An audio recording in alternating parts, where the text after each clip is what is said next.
Recording. So good morning once again, no? So if you log into our Daigler class, last meeting, Daigler is hanging, I think.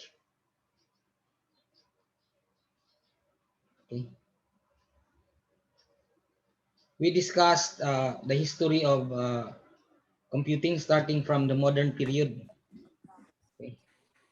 And we know that during those times, no, there were no electronic devices yet. Most of the computers or most of the devices were invented using mechanical components. Okay, mechanical components, which means that most of the computing devices are made of gears, no, chains. Okay, and then there were cranks, no. Now the gears are very popular because they are used to do addition and multiplication, or rather subtraction.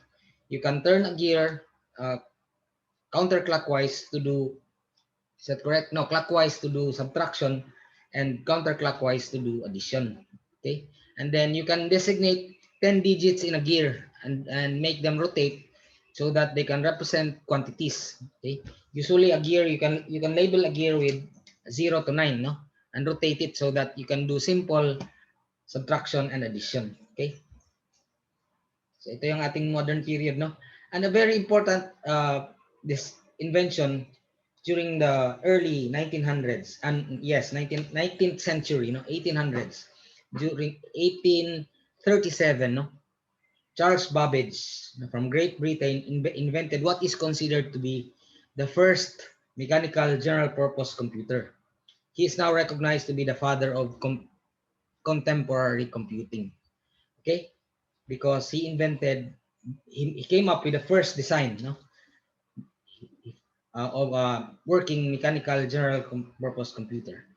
It was only a design because it was never fully implemented. Although in 1871, just before Charles Babbage passed away, do you follow? No?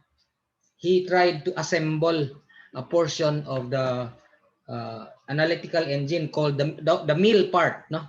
A small scale version, and and he attempted to ano, and now the model is in London his historical museum, no. So let's Google that, analytical engine wiki. There it is, no. This is the what is found in sorry. Okay, okay, in the London Museum, no. Ito, do you follow? This is the, can you see that? Okay, the actual version of a small scale version of the mill, no, which means there are two missing parts. There's no loom, the Jacquard's loom, which is used as the input device, and there is no store, walang memory. This is only the mill. So you see, this is a small scale version because the original design is supposed to be composed of 50 digits or 50 columns. So if you count this, no, each column only has, rather 50 rows pala, no? Each column only has 25 gears. This is only half the size of the actual design. Do you follow? So if you look at this, no, this is a computer, and you can already see this a set of gears, no. The first column of gears, no, ito. Do you see that? The first column of gears is the prime ingress axis. Do you follow? Which rotates, no, horizontally clockwise or counterclockwise. The second column of gears, no, 25 of them, no, because this is a small scale version, is the ingress axis 1. Okay, and then there's a third column of gears, ito. Okay, this is the ingress axis 2. Okay, and then there's a fourth column of gears, which is the egress axis. Okay, and the final column of gears somewhere behind, no, behind it is the prime egress axis. Do you follow? Everyone, do you follow? No? So this is the mill. It is a portion of the analytical engine. Now, if you are going to write a program on this type of a machine nowadays, you have to be very careful, no, writing programs, because you could easily cut a finger by accident, no. You could uh, you could have a finger caught in between of the gears. In fact, in one of the mechanical computers, no, later, no, the Mark One, it failed because a moth came in between two gears and caused the Mark One to stop working properly. No? It was then later coined to be a bug. You follow? So nowadays, when you say a bug, we say a defect on a computer program. But in the early days, no, it was a moth caught between the gears of a mechanical computer. Okay, any questions so far? Now, we discussed a sample program that was used, no? Let me open that. Now, it's in Dagler, no? But I cannot open that, but because I think Dagler is still having problems. No? Medyo bumagal. But anyway, I have a local copy. You can download an actual copy, okay? Any questions? Yeah.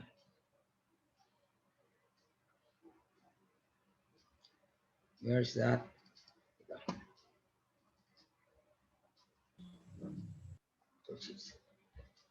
This is called the factorial program. The fourth. Okay.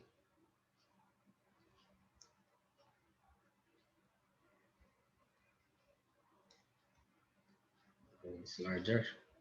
Okay, can you see my worksheet? Okay. This is the fourth factorial. You know, a factorial is a program, or rather is a process that is used to compute the product of the first four numbers. So when you say the fourth factorial, what we mean is 4 times 3 times 2 times 1.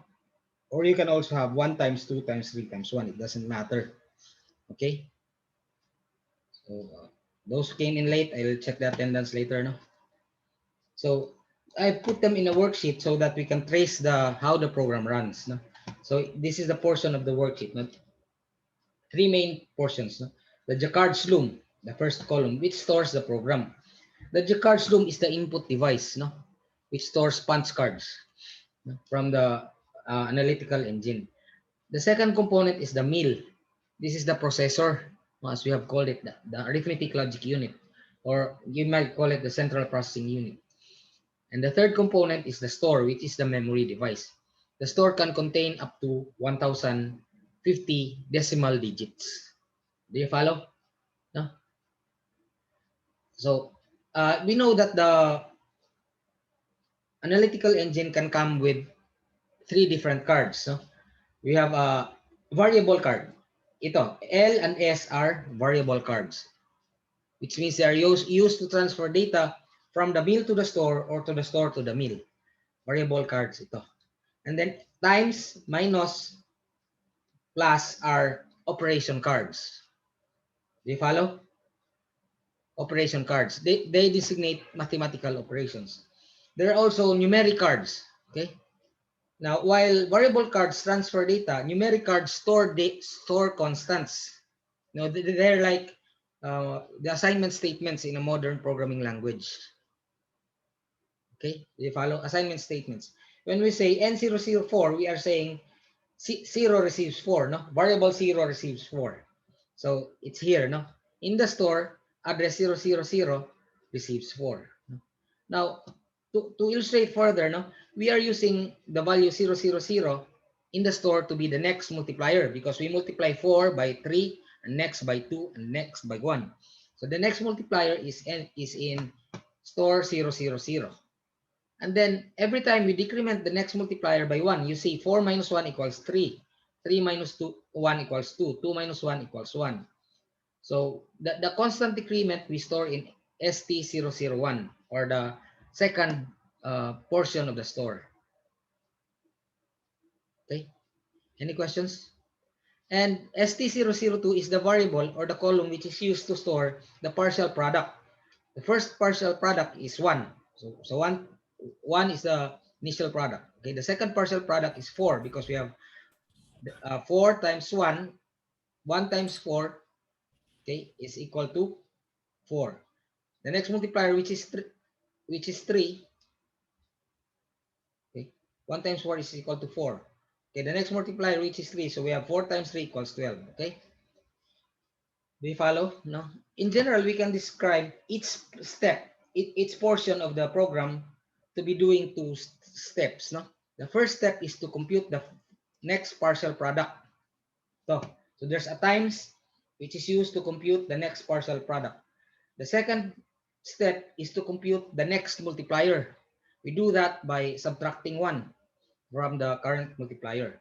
And then we repeat, compute the partial product, compute the next multiplier, until the next multiplier is reduced to 1. Diba? From 4 to 1. Any questions so far? So let's run through this again. So we times, first we'll L00. L000 is 2, rather is 1. And the next multiplier is 4. So 1 times 4 is 4. And we store them to S002 because this stores the result, the product, to ST002 because it's supposed to store the partial product. Okay, question so far? Okay, so we have computed the first partial product. The next step is to compute the next multiplier. We load the previous multiplier, and then we load the decrement, and we do a minus, no? Minus L00, which is currently 4, with 001, which is currently 1. 4 minus 1 equals 3, and we store them to S002, the result, because that will be our next multiplier. And then we repeat the process. No? We get the current product, which is ST002. We get the next multiplier, we multiply them, and we compute the next partial product, which is now 12. Do you follow? So what's the next step? We compute the next multiplier. So the next multiplier is the previous, which is 3, minus, okay, the constant decrement, which is 1. So this becomes 2. And we store it to 0, 0, 0. Okay, so because this becomes the next multiplier. We repeat the process because the multiplier is still at 2. Okay. So the first step in the process, in each process, is to compute the partial product. So we have the previous partial product, which is 12, times the next multiplier, which is 2. And dyan sa L000, ito. So 12 times 2 equals 24. We store it to ST002, the storage for the next partial product. So this is 24. And then we compute the next multiplier again. No? So the previous multiplier is a 2 from 0, 0, 0. We subtract with it with 0, 0, the value from 0, 0, 1, which is 1. So the next multiplier is 1. Okay, do you follow? And then we compute the next partial product, which is 24 plus 1, 20, which is 24 times 1, which is 24. The next multiplier is 1, by the way, so the final answer is 24. We issue a P. A P is a print, which will print the final result in the egress, no? The value in the egress into the next card in the Jacquard's loom. And then we issue a bell. There's a bell, no? B means bell, to wake up the probably speaking operator or programmer, or rather sleeping, no? Kasi mabagal ito eh. So you have to wait and you may fall asleep. So there's a bell to wake you up, remind you that the program finished in success. Okay, or the program finished successfully. And then H stands for halt. The engine halts. It's like exit, no, or break in a modern programming language. Did you follow? I hope Dagler is okay now. Let's look at Dagler. Okay na siya, no? So ito yung prime ingress axis 1. So this makes 100 digits, no? Sometimes you will need a prime ingress axis if you need to divide a very long number. So you'll have 100 digits. Kasi 50 plus 50 equals 100. Now the egress axis has 2 axes, not egress and prime egress axis. This both are used. This used to store the result. No, egress will in a division. No? Egress will store the quotient, and prime egress will store the remainder. Okay. Any questions so far? No. So now there's a special card, no? A combinational card, which can be used for branching and looping. You know, in a programming language, we can branch to different portions, no? Or we can jump to other portions of a program. There's called CF. CF is a combinatorial card. CF, we can say CF stands for count forward. Okay? And CB means count backward.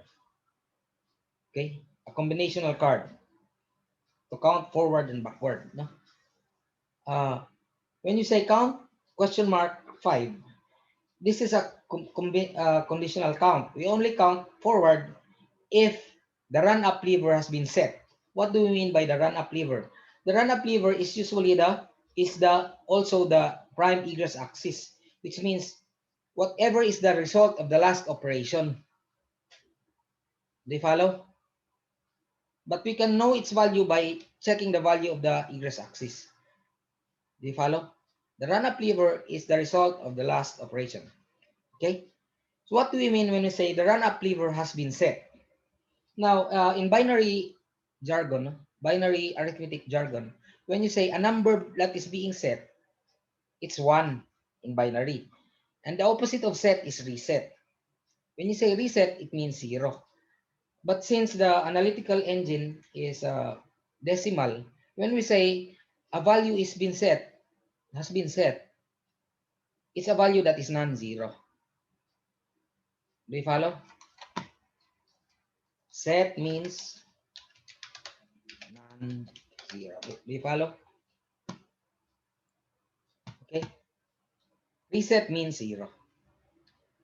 Do you follow? So what do you mean when we say CF 5? If the run-up lever is non-zero, we count forward 5. When you say CB 5, if the run-up lever has been set, we count backwards 5. 5 steps. Okay? Any questions? So let me show you a version of the nth factorial with a loop. No? The good thing about a loop is it's a shorter program. Actually, hanggang dito lang. This is now 21. The original program is 37 lines. No? And we can repeat the process. And the good thing about this is we can use this for any value. If you want to compute the 5th factorial, the 8th factorial, or the 100 factorial, you can do this. No? Using this, you can do it using this program. You just change the second line to N0015, N0018, N0010. It will compute the 10th factorial correspondingly. Okay? Any questions?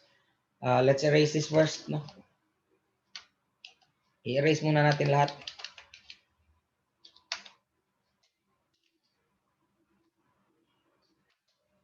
Okay, so we'll have a trace. Okay? So we have structured our program to be like this. No? Nilagyan ko na ng pass 1 because in a loop, you will have a first pass, a second pass, a third pass. No? The last pass will be when the run-up lever is already 0. Do you follow? Okay? I hope you're there, no? Okay. So the ingress axis, the AX1, AX2, and the egress axis. No? Okay.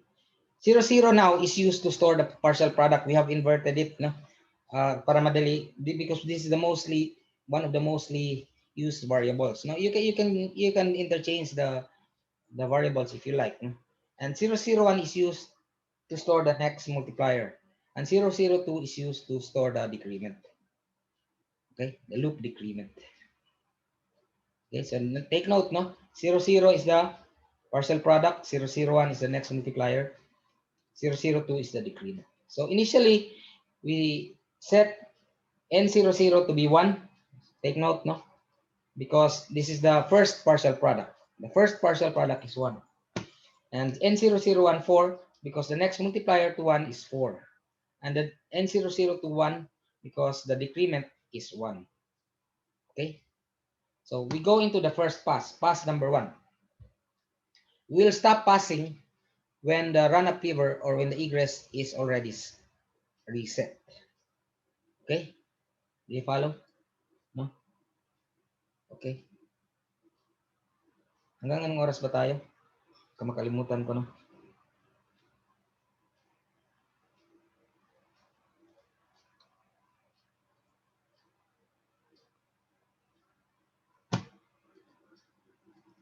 Let me check. We are from 9:20 to 10:50. So we have 50 minutes more. No? There, just to check. No? So the first is a times. Why is it a times? Because we will compute the first partial product. Okay, and the next is a second because we will compute the next multiplier. So the first partial product is the previous partial product, which is in L00. We load it here, and multiplied with the next multiplier. Okay, the next multiplier is 4. So we have it here, no? The 4. And the result in the egress is 1 times 4 equals 4. And then we store it to 0, 0, 0. So this becomes 4 because this will be the next partial product. Okay, we have computed the partial product, which is 4. The next step is to compute the next multiplier. Okay, so we do a minus. The previous multiplier is a 1, rather 4 from ST001, so we load it here. Okay, the decrement is 1 from L000, so we load it here. So 4 minus 1 equals 3. We store it as the next multiplier, which is here, no? So this is now 3. Do you follow? Okay, do you follow? Now this is only one program, no? I'm only repeating it to designate the second or third pass, no? But it's still the same program. Why? Because I do not want to erase the previous values. Okay, I don't want to erase, so that you can trace the previous values. Do you follow? Now we have computed the next multiplier, which is 3. The next is a count backwards, CB8. What do you mean by this? We will count backwards 8 steps. 1, 2, 3, 4, 5, 6, 7, 8. So hanggang dito sa times, no? But we will only count backwards if the run-up lever is set. What is the run-up lever? The egress axis, which is 3, the last result, no? Okay. What is the value of the run-up lever? The egress axis. It's 3. Is it set? Anyone? Are you there? What do we mean by a set? Set means non-zero because reset means 0. Do you follow? So is it a set? Yes, it's a set. Which means where will we go?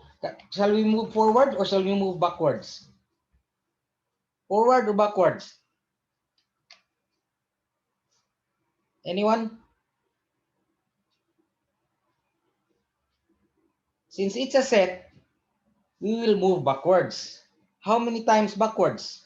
8 times. So hindi tayo pupunta dito sa L002. We will move backwards. Do you follow? Everyone? Okay, so babalik tayo 8 times. So we will have a second pass dito. We will still include the steps, no? Ito succeeding steps, because although they are there, they are not executed, they're still there, no? In a program, when we skip an instruction, it doesn't mean it's deleted. So we'll just go back here, no? Sa times. Okay. Now the current values, let us record the current values. The partial product is 4.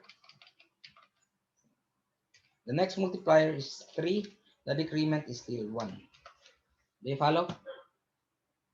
Ito yung kanilang previous values before the second pass. Okay.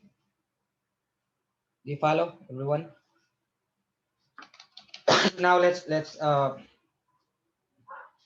proceed. So the first step is to compute the next partial product. So the second step is to compute the next multiplier. First, we load in a times, we load L00, which is 4, and 001, which is 3. Okay, so that 4 times 3 is equal to 12. So the next partial product is stored here, it becomes 12. Okay, do you follow? Okay, and then we do a minus in order to compute the next multiplier. Okay, so the next multiplier is the previous multiplier, which is L001. The value is 3 minus the decrement of 1. Okay, so this becomes 2, no, the egress, and we store it back to ST001. So the next multiplier is 2. Do you follow? Do you follow? Okay, thank you. Now we come to the next, no, the crucial part. CB8. What do we mean by CB8? Count backwards 8 times. Only if the last run-up lever is a set. What is the run-up lever? Is it a set or a reset? The run-up lever is 2, the last operation, set. So what do we mean? Shall we proceed to line number 33 or go back 8 times? We go back 8 times, okay? So we have a third pass, okay? A third pass. Balik tayo dito. Okay, our previous partial product is a 12. Our next multiplier is a 3. Our decrement is a 1. Diba? 12, oh? 12 to 1. You follow? This is the third pass. Let me just transfer this. Okay. You follow? This worksheet is on our regular site, okay? You can download this with the contents, with the trace. Okay. What's the first step? Compute the fourth partial product. The second step, compute the multiplier, okay? Times L00, this is 12. And L001 is 3. Tama ba? Bakit ako mukhang mali? No, 2 pala ito. The next multiplier is a 2. Okay? 2, oh. 2. Do you follow? Do you follow, no? 2. So this is a 2. Sana, no? And the result in the egress axis is a 24. 24, okay? And we store it to 0, 0. So the next partial product is 24, okay? Do you follow? We have computed the next partial product. We will now compute the next multiplier. The previous multiplier is L001, which is 2. The decrement is L003. Mali ito. 002 pala. L002, that's correct. L002 is a 1. I missed the part, no? So the 2 minus 1 is 1, and we store it back to 001, so this becomes a 1. Okay? Do you follow, everyone? We have computed the next process, no? Now, we have a CB8. Is the run-up lever set? Yes, set. Kasi 1 pa siya eh. Do you follow? So shall we proceed with that with the times, or shall we move backwards? We move backwards 8 times, so we will have to come up with the fourth pass. Okay, so let us record our previous we have a 24. The partial product is 24. The next multiplier is a 1. The decrement is still a 1. Do you follow? Okay. We now compute the next partial product from L000, which is 24. The next multiplier is 1, so 24 times 1 is 24. Okay, and we record it to 0, 0, so this becomes 24. Okay. Any questions so far? 24. Okay. And then the next step is we compute the next multiplier. The next multiplier is the difference between the previous, which is L001, which is 1. The decrement is 1. So 1 minus 1 is 0, and rather 0. And then we store it back to 1, which is now 0. Okay. Then we have a CB8. What do we mean by this? Count backwards if the run-up lever is set. Is it set? This time, it's not set. It's a reset. No, according to the binary jargon, no? Binary system jargon, when you say set, we mean 1. When we say reset, we mean 0. So where do we proceed? We do not go backwards. We proceed to this, no? Where we just store the last result times L002. L002 is a 1. The last partial product is 0, 0, which is 24. So that we will have the run-up lever, the egress access to be 24. Because we do this so that we can do a print. What will the print do? It will print the egress access to the card.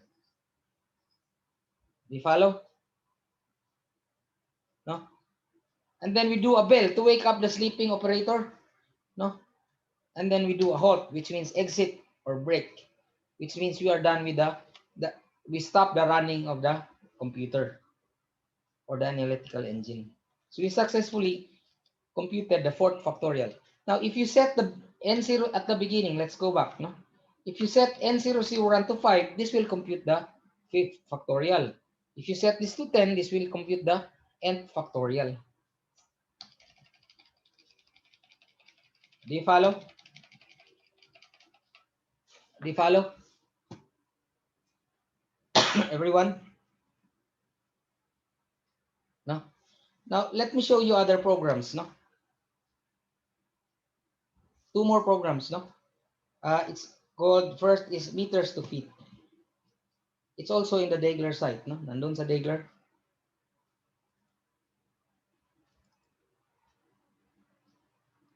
How do you compute meters to feet?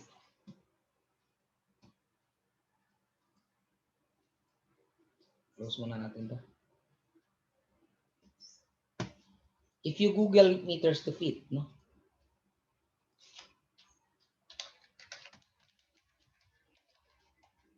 Now, when you go to the US, they measure distance, small distances by feet.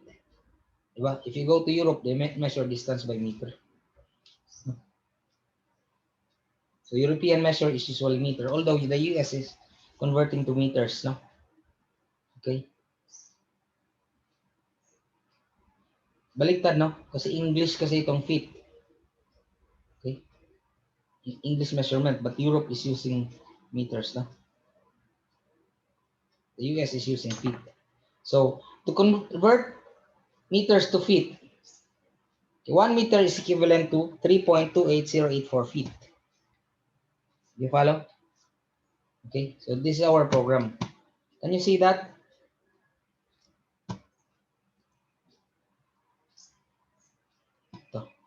Okay, so in this program, we are using 00 as the input. No? For example, we convert 4 meters to feet. And 001 is the multiplier. Okay, we are not using 002 anymore. No? Pwede na ito wala. So we just easily multiply L00 with L001. Okay? And we store the result to SL002. So 4 times 3.28 is equal to 13.12. And then we print, and then we bell, and then we halt.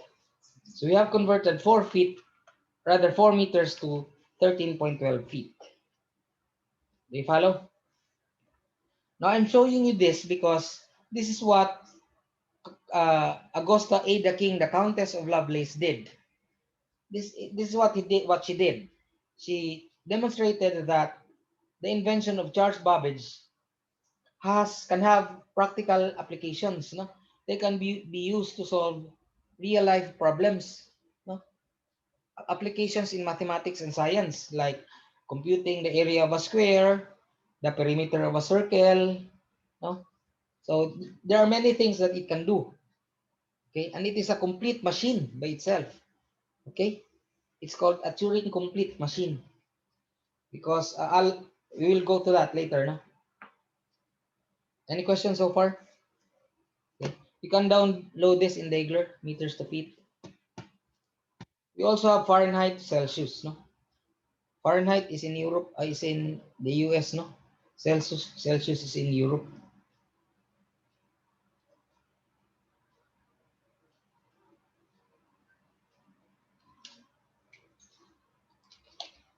We have two Excels.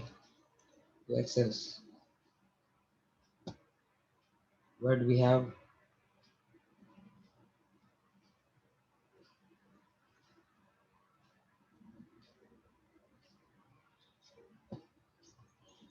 Fahrenheit to Celsius.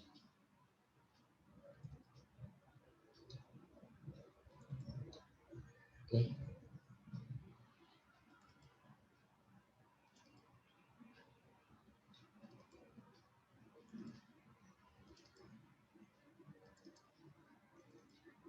How do you compute Fahrenheit to Celsius? Now, if you Google the formula,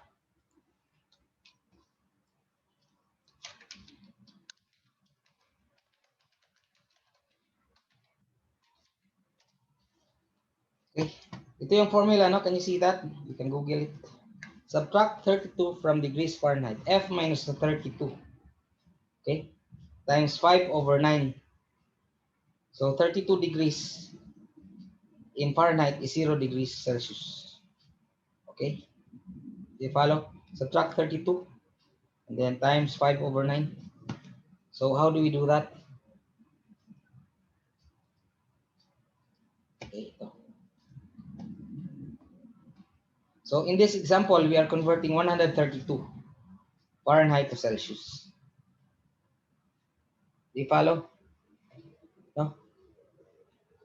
The Fahrenheit value is in 00. The subtrahend, which is 32, is in 001. The multiplier, which is 5, in 002. And the divisor is in 003, which is 9. Do you follow? So the first thing to do is subtract 32. So we have a minus. Okay. The value is in 000, and the subtractor, no, is 32 in 001. So we have minus 132 and 32. 132 minus 32 becomes 100. And we store it to 100, our temporary storage. No? And then we multiply it by 5. Okay, so times L001, 1, which is 100, with L002, which is 5. The result is 500. We store it back to the subtrahend. No? And then we have the last is we divide by 9. So divided by L001, which is now 500, by 9 in L003, which is 55.55. Okay? Kasi double this, no? 256 is ano, no? So the answer is 55 by 55. Okay? 55.55 degrees Celsius. We print, and then we bell to wake up the sleeping operator, and then we hot. Any questions so far? Any questions? Okay. You will have an assignment over the weekend. You will have an assignment which is due on Monday. It's due on Monday because the other class will also pass their assignments on Monday, and I'll be discussing the solution on Monday for them. So by Monday, you can already view the solution. Do you follow in Dagler? So Monday afternoon. So I'd like you to submit your assignments on Monday before noon. Okay. Look at Dagler. Now, who has submitted? Do you all know how to submit assignments in Moodle? Everyone? Are you familiar with submission?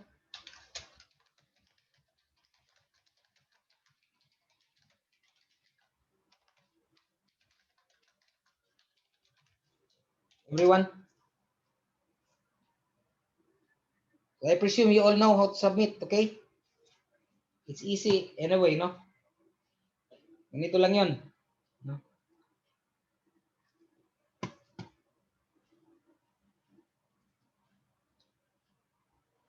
Okay. Here's our assignment, no? You go here. Okay. Bakit di pa ako nag-shift to student?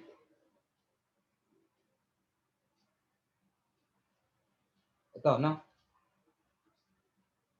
You go here, no? You click. Here's the assignment. Write a program to compute the sum of the first numbers 1 to 4, without a loop. Okay? For the analytical engine, and give a trace using Excel sheets and save it to sheet 1. So you make an Excel worksheet, you write a program to compute the sum. You can use more or less the factorial program, di ba? Instead of times, you use a plus. No? Now, you write a program to convert Celsius to Fahrenheit. This is the formula. And save it to sheet 2. Okay? And then write a program to compute the average without loop of the first 3 numbers, 1 to 3. Numbers 1 to 3. Okay?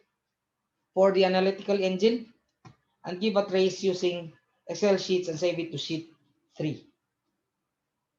Do you follow? And the last part is to write a program to compute the average of the first 3 numbers, the same version, but this time using a loop. Okay? And save it to sheet 4. Now, when you pass your program or your worksheet, you use the file name xr1 underscore followed by your surname, first name, and middle initials. Okay, so for example, you say xr1 space Heralde John Roy A. Okay, dot xlsx. Okay, and then when you submit, you click add submission. Okay, and then you drag your file here. Okay, yung file, if you have a file in Excel, okay, you drag it there, okay, and click save changes. Do you follow, everyone? First assignment, no?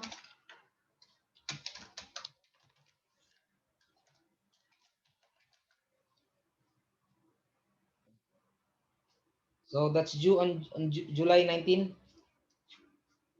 First assignment due on July 19. Pass to Degler. Okay. So 4 worksheets. Now, if you study my examples, you can easily come up with your solutions here, no? Okay. Any questions so far?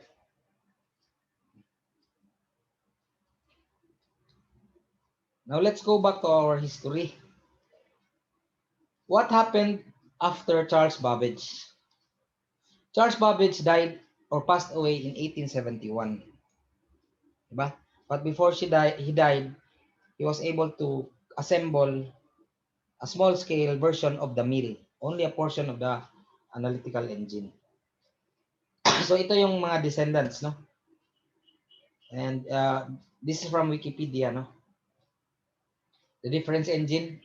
When you say how it describes the name, when was it put to use, first operational, the the number system used, how it computes, the mechanism, where it belongs in the generation of computers, how is it programmed, the memory device used. Can we just enlarge this? The memory device used. Okay. Okay. When we say programming, how is it programmed? For example, the analytical engine is programmed using punch cards in the Jacquard loom. You follow? Is it Turing complete? What do we mean by Turing complete? Turing finite or Turing complete? Kent had a question. Yes. Para sa loops, you will have a 4th worksheet, no? Dapat merong looping version. Okay, there's a non-looping version, there's a without loop version, and there's a loop version, okay? Asombrado? We usually use count backward in order to do a loop. We go back to the beginning. Now, you do a count forward if you have an if then else. Do you follow? So you do a count forward if you use an if then else, no? We will not go have an example of an if then else. I'd like to have a grade computation siguro, no? I'll try to come up with that, no? I'll try to come up with an example for count forward. Okay? Basta if then else, count forward. Pag loops, count backward. Okay? Okay. Let's go back. So when we say Turing complete or Turing finite, we mean that it's a completely working machine, which means that all its states can be mapped or can be predicted. Okay? When you say Turing finite, Alan Turing during the World War II, no, or during around that period, no, invented Turing machines, which are actually mechanical models to show whether a machine is complete or not. Do you follow? When we say a machine is complete or finite, we say it's fully working. It means it's like a computer program without bugs. Do you follow? Do you follow? So when we say a machine is not Turing complete, it may not work at all times. There are certain states that are not discovered yet. So, hindi pa natin alam, which means that the behavior cannot be predicted. So, in a Turing-complete machine, all behavior of the machine can be predicted, or they are all known. Okay? Do you follow? So, Ludwig's analytical engine, because Percy Edwin Ludgate, no? So another inventor, no? He's from County Cork. Where's that? In Dublin, Ireland. Do you follow? Because Charles Babbage was not able to assemble his invention, no? Hindi na assemble niya, no? So Percy Edwin van Ludgate came up with a physical model of which was it successful? It was never built also, no? Like the analytical engine, it's decimal, and the computing mechanism is mechanical. So it's like really the main difference is state of rods. Let's look at what state of rods is.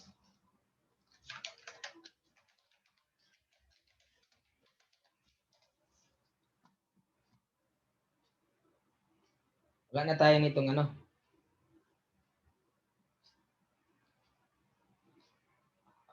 mahirap na ito hanapin.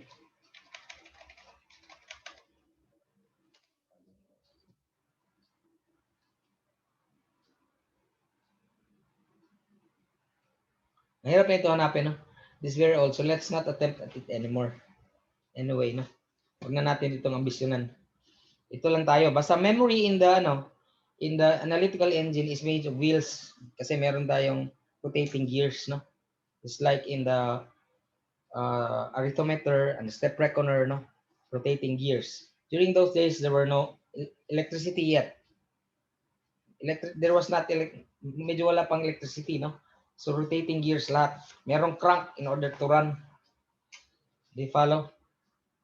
No? People crank a machine in order to get it running. Okay? Now, there was a short dark period after Charles Babbage, because people are not able to implement, no, or to invent or to assemble his engine because of the technological state at that time, no? Maraming kulang. Hindi pa pwede gamitin yung store. How can you implement the store? Okay? Now, later, no, during the industrial revolution happened in Europe during the 19th century, no? Diba? It was during that time when electricity was discovered, the telephone was invented, the radio was invented, the steam engine was invented during the late 1700s, basta during the industrial revolution in Europe, no? Also about the same time Charles Babbage, no? The industrial revolution of Europe, no? So after the 19th century, no, the revolution in technological advancement shifted from Europe to the US. Yes, because the US became independent in the late 1700s, 18th century. But they were not able to advance right away because right after their independence, no, the US went into a civil war. After the civil war, they went into a period of reconstruction, no, such that the US had an industrial advancement during the early 20th century, no, or the late 1800s, when Ford invented an automobile, no, and then they had the electricity, and then Benjamin Franklin discovered the incandescent lamp. Benjamin Franklin, no? So it happened during the late 1800s. Okay, so computing technology went into a dark age. Okay, not until the early 1800s, or right before the Second World War. Do you follow? Because during then there was already electricity. It was there was already radio. Do you follow? And then telephone. I think the telephone was already there. And then right before the Second World War, no, Conrad Zuse, a mechanical inventor, an inventor, not only mechanical, no, an inventor from Germany, invented the Zuse one, which is particularly resemble the ZOOS one resemble uh, the analytical engine. Merong resemblance from 1936 to 1937 and which was launched in 1939. Okay, ito yung ZOOS one. It's a mechanical computer. Okay, it's a mechanical computer which can be programmed. So meron na siyang ano, look at that. It already has a motor, which means you no longer have to crank it in order to run. Hindi na pwede na hindi crank. Do you follow? It already has an electric motor. Do you follow? Do you get my point? No. Conrad ZOOS.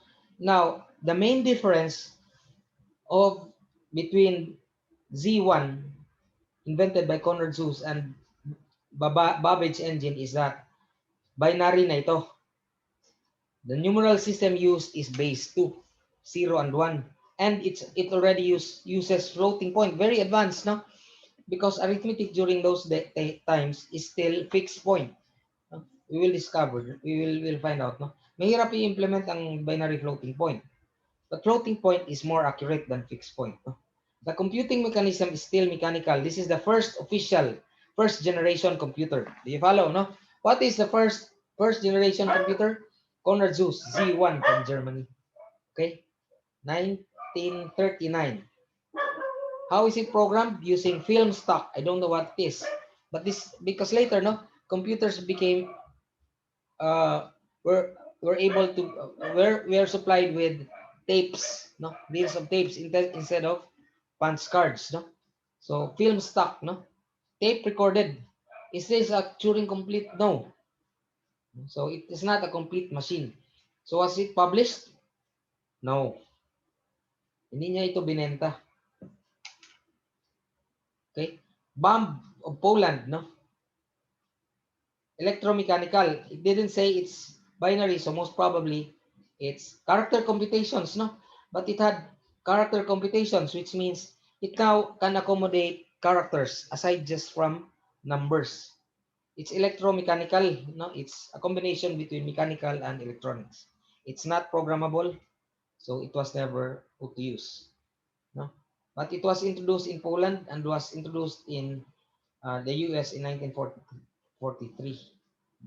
Okay, 1939 siya in Poland and then transferred to the Great Britain in 1940 and in 1943 to the US, okay, during the heat of the war, the middle of the war. No? Conrad ZOOS is a very popular inventor, no? Because he invented the first. Who invented the first binary computer? Conrad ZOOS. Do you follow? German. And then in 1940, Conrad ZOOS came up with a second version of the floating point of the Z series, no?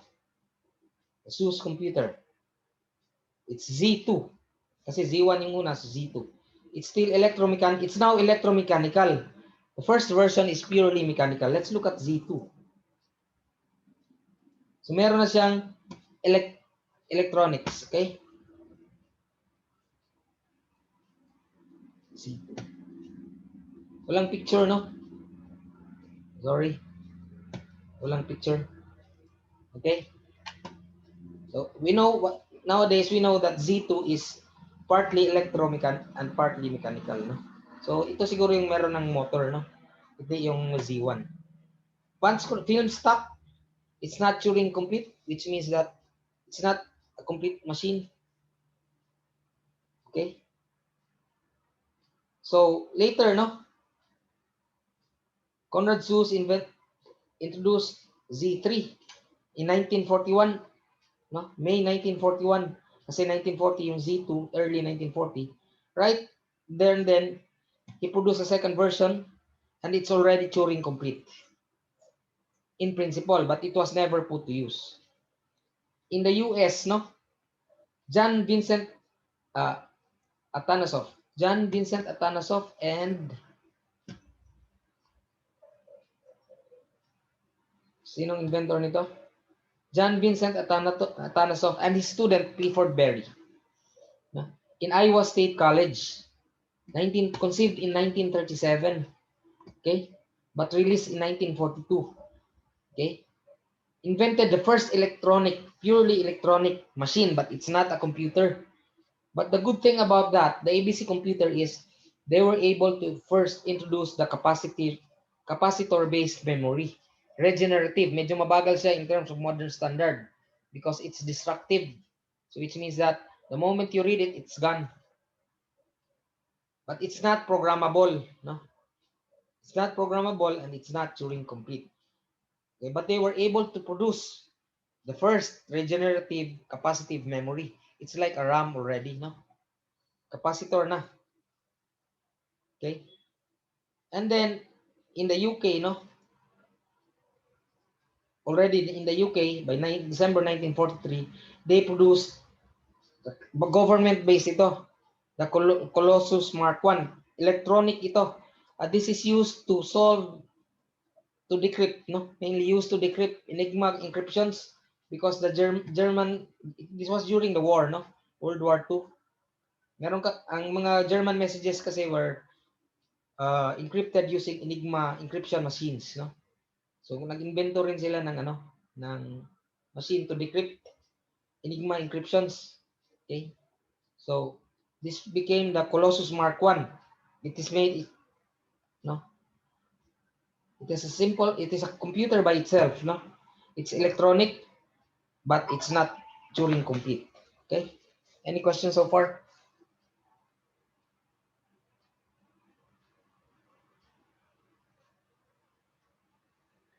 Okay.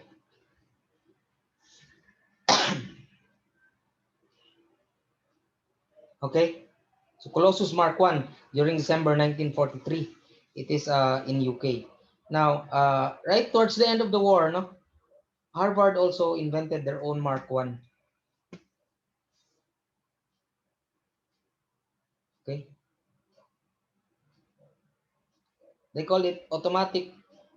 No, it's in conjunction with IBM, and they call it automatic sequence controlled calculator, ASCC, called Mark I by Harvard.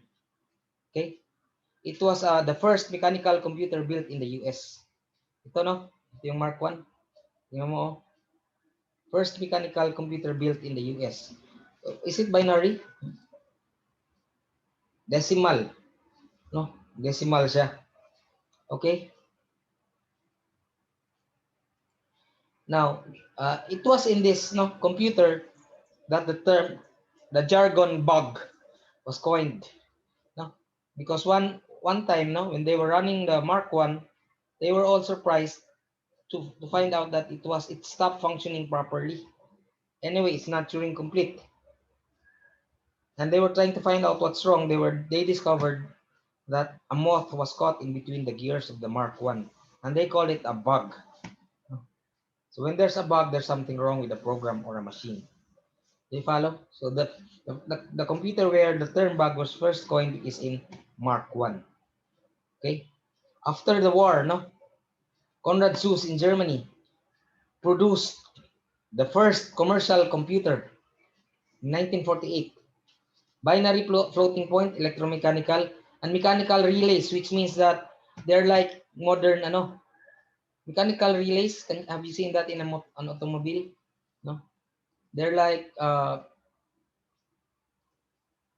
modern transistors. No, do you follow? This is the C4. So medyo malaki pa rin, no? It's electronic and binary. Do you follow? And it was first commercially produced. The first commercially produced computer is Z4 by Konrad Zuse. Konrad Zuse is a very popular inventor, no? Do you follow? Okay. Any questions so far? No. Now we will study ENIAC. Now, technological advancement slowly shifted or even suddenly shifted to the US. So that by 1946, Penn State University, no? J. Presper Eckert, no? They are scientists and teachers, no? In Penn State University. You know what University of Pennsylvania? It's a very popular university in the US. This is where Donald Trump finished college. No? Nandito yan. Now, the Penn State is organized into schools. No?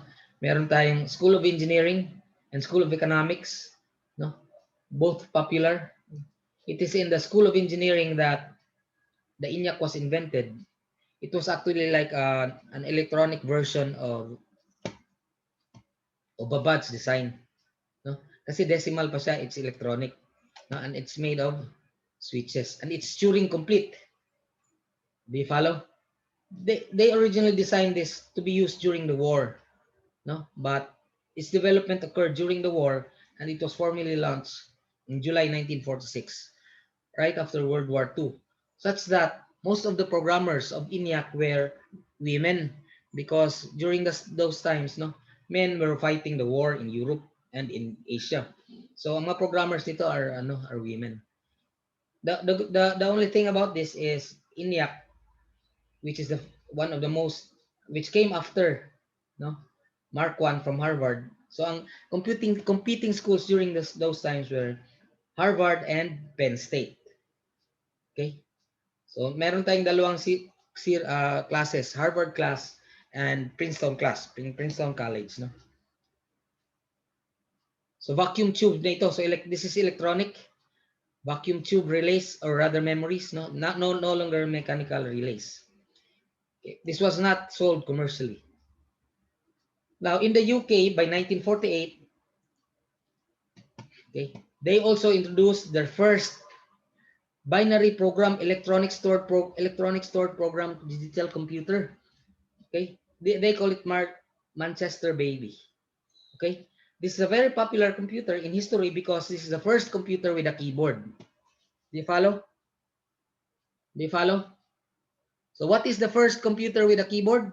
Manchester Baby. Okay, ito no, this Manchester Baby. So meron siyang keyboard. Do you follow? We will not program this anymore. There's not enough information for us to do programs. But it is the first electronic stored program digital computer. No? It is the first electronic stored program. What do we mean by this? The program is not running on the input device. Do you follow? The program is not running on the input device but in memory. Okay?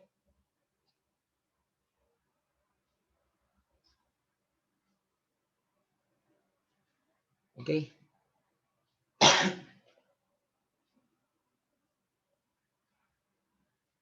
Okay. So first, what is the first computer with a keyboard? Manchester Baby. The first electronic stored program, digital computer, digital being binary, it's also Manchester Baby. We will describe what electronic stored program means. No?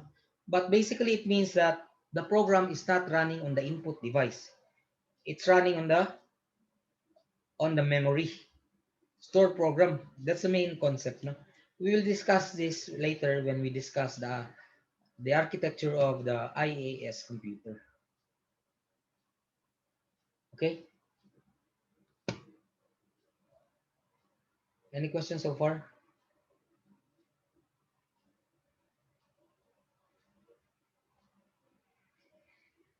Okay.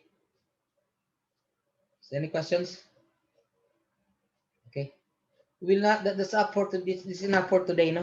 We will be discussing new topics by next meeting, next week. So remember your assignment. Okay. Anyway, we only have 10 minutes more. Not unless you have questions. Do you have questions? Everyone?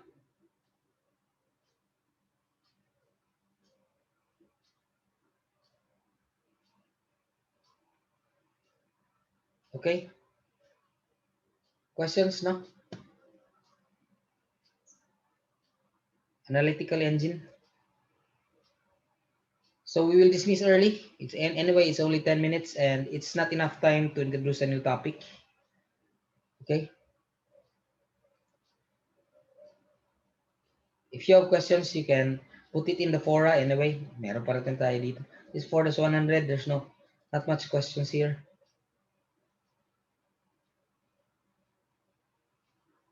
Okay. So if you have no questions, we will dismiss early. Is that all right?